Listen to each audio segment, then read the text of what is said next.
प्रियंका श्रीवास्तव ने लिखा है, सादर प्रणाम। मन में उठते विचार स्वयं की धारणाओं के इंटरप्रिटेशन होते हैं या अस्तित्व से मिलते कोई संकेत? इनके अंतर को कैसे जानें?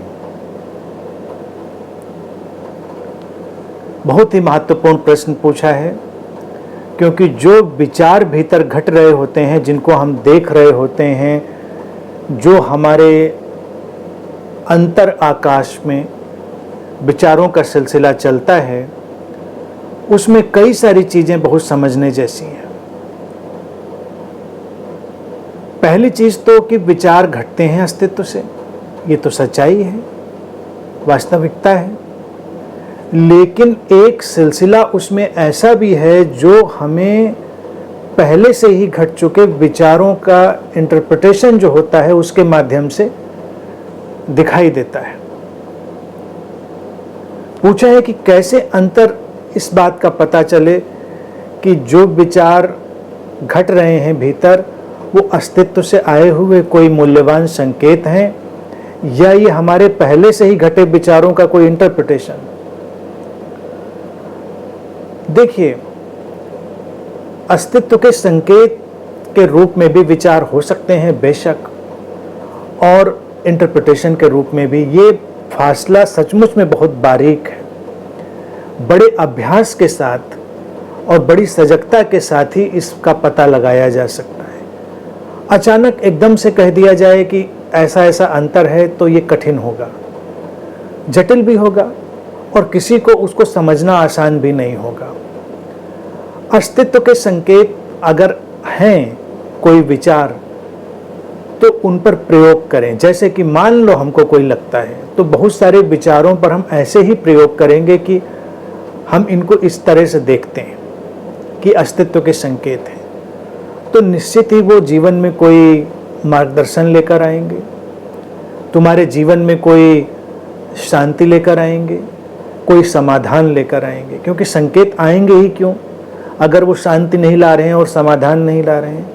तो अस्तित्व से घटते हुए जो संकेत हैं वो एक समाधान और शांति भी ला रहे होंगे। और इसकी बस पहचान ये है कि जैसे ही तुम उनको पकड़ते हो, तुम अपने भीतर बड़ा सेटल्ड अनुभव करते हो। जैसे कभी देखा होगा कि तुम्हें कोई निर्णय लेने में बड़ी उधेड़ बुन चल रही हो।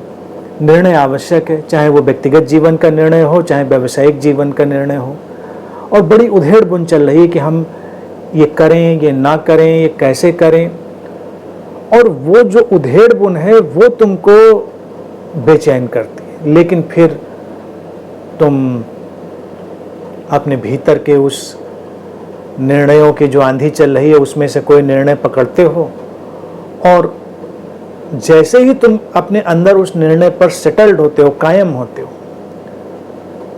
तुम देखते हो जैसे तुम्हारे अंदर सब कुछ ठहर गया, एक शांति उतर आई, एक बोझ उतर गया तुम्हारे ऊपर से।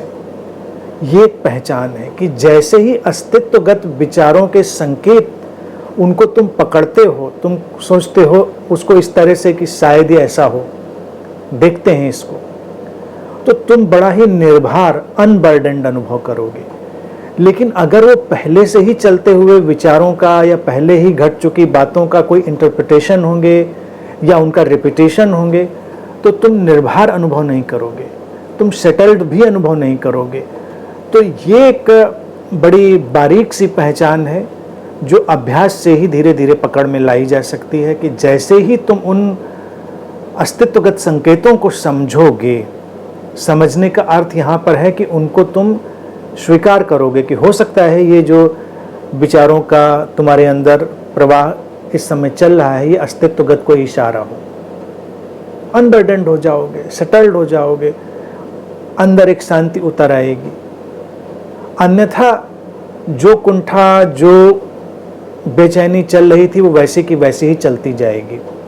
वो एक जुगाली जैसा है, जैसे पशु जुगाली करते रहते हैं, वो इंटरप्रिटेशन उस जुगाली का ही काम करता है कि उनसे कुछ हासिल नहीं हो रहा है हमको।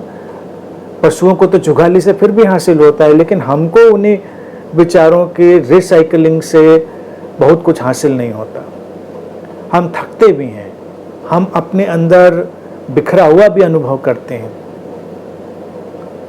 और इसीलिए ऐसा देखा गया है कि अक्सर जो रिपीटेटिव थॉट साइकिल में ट्रैप हो जाते हैं, पुनरावृत्ति वाले विचारों के चक्र में उलझ जाते हैं, वो लोग निराशा के, अवसाद के शिकार होने लगते हैं और जीवन में निश्चित ही उनके एक शांति और ठहराव तो आ ही नहीं पाता।